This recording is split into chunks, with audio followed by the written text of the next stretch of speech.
Okay, so we're going to look at writing a vector given its magnitude and direction angle.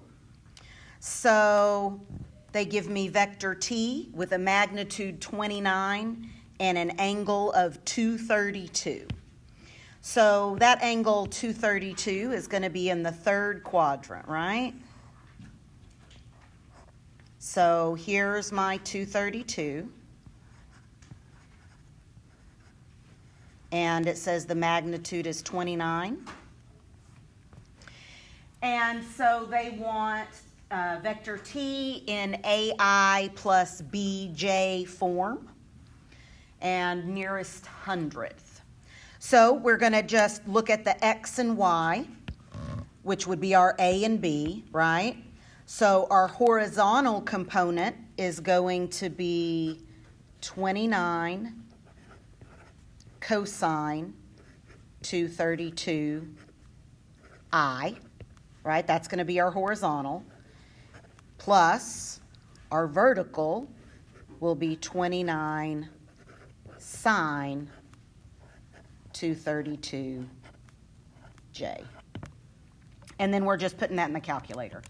29 cosine 232 is negative 17.85 I, and 29 sine 232 is minus 22.85 J.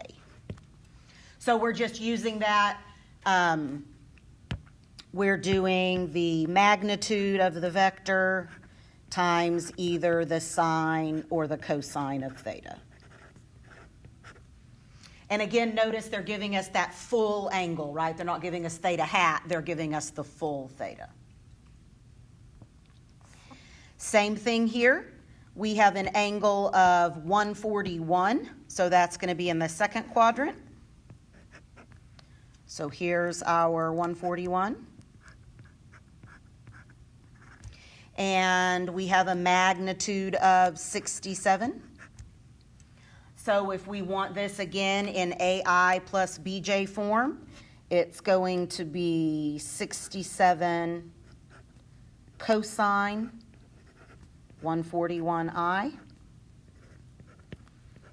plus 67 sine 141J. 67 cosine 141 gives me negative 52.07 I. And then 67 sine 141 plus 42.16